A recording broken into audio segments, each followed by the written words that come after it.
وعلیکم السلام ورحمۃ اللہ۔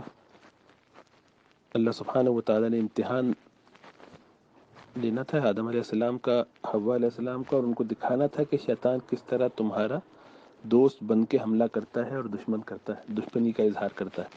تم اس کو اپنا سمجھو گے اور وہ تمہیں دھوکہ دے دے گا، کبھی تمہارا دوست بن کے آئے گا، کبھی انجانے میں تمہیں دھوکہ دے گا اور الٹی پلٹی باتیں کر کے تمہیں اپنے مقصد سے ہٹائے گا۔ تو اس کی ڈیمونسٹریشن کی ضرورت تھی کہ جب تک اپنے دشمن کو آنکھوں سے دیکھ پہچان نہ لیا جائے، اس کے چالوں کو سمجھ نہ لیا جائے، اس وقت تک اس سے اس درجے کا تعلق نہیں ہوتا۔ آج آدمی اچھے گمان میں اعتماد کر لیتا ہے اور اعتماد سے نقصان ہوتا ہے۔ اس کے بڑے اور بہت زیادہ فوائد ہیں۔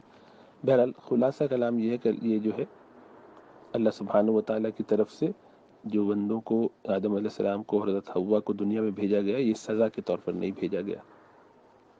مسلمانوں کا عقیدہ یہ نہیں ہے کہ ان کو سزا کے طور پر دنیا میں بھیجا گیا، بلکہ ان کو دنیا کے اندر اکرامن بھیجا۔ اللہ سبحانہ و تعالیٰ فرماتے ہیں وَلَقَدْ كَرَّمْنَا بَنِي آدم، کہ ہم نے آدم علیہ السلام کی اولاد کو اکرام عطا کیا۔ نبوت جو ہے وہ تمام درجات سے افضل ترین درجہ ہے۔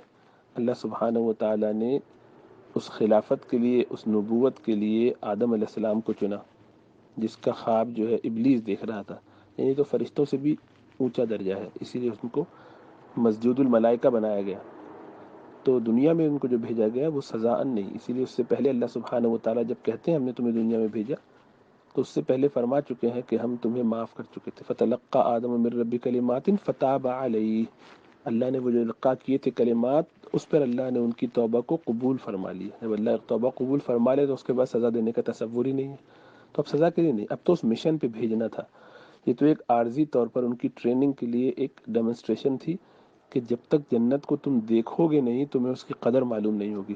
تو کچھ عرصے جنت میں رہ لیے، جنت کی آب و ہوا دیکھی، فضا دیکھی، بہت مطمئن ہوئے، بہت اچھی لگی۔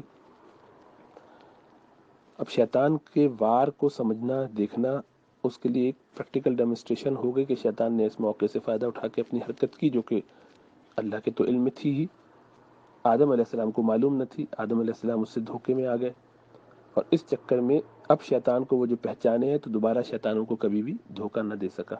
تو دشمن کو پہچان لیا، اپنے کام کی نوعیت سمجھ لی، اپنی جاب ڈسکرپشن، جب آپ کو کسی بڑے کام پر بھیجنا ہوتا ہے تو پہلے چھوٹا سا اس کا بریفنگ کرتے ہیں، تو یہ گویا اس کی بریفنگ تھی کہ زندگی میں تمہیں کیا کرنا کیا ہے، ہماری نشانیاں جو آئیں فَإِمَّا يَأْتِيَنَّكُم مِّنِّي هُدًى فَمَن تَبِعَ هُدَايَ فَلَا خَوْفٌ عَلَيْهِمْ وَلَا هُمْ يَحْزَنُونَ۔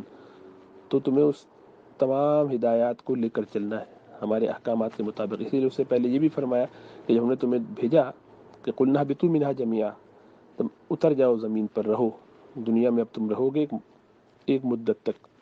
تو وہاں پہ بتایا کہ تم ایک دوسرے کے اب دشمن ہو، سمجھ میں آ گیا؟ مطلب یہ کہ ڈیمونسٹریشن ہو چکی، تمہاری دشمنی ایک دوسرے پر واضح ہو چکی، شیطان تمہارا کھلا کھلا دشمن ہے۔ ان نشانیوں پہ عمل کرنا، جو آیات ہماری طرف سے آئے، جو رہنمائی تمہیں ملے، اس کے مطابق زندگی گزارنا، تو یہ جو تمہارا خوبصورت سا مقام ہے جو تم چاہتے ہو، ادھر واپس آ سکو گے، یہی تمہارا مقصود ہے۔ تو دوبارہ اس کی فکر کرنا۔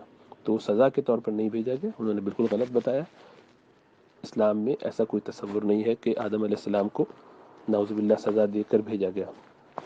یہ تو ہمارے عقیدے ہی کے بالکل خلاف ہو جائے گا کہ اللہ سبحانہ تعالیٰ ایک طرف توبہ قبول کریں، اس کے بعد پھر سزا دیں، ایسا کچھ نہیں ہے۔ یہ تو دنیا ہی میں آنا تھا، اس کے لیے ڈیمونسٹریشن تھی۔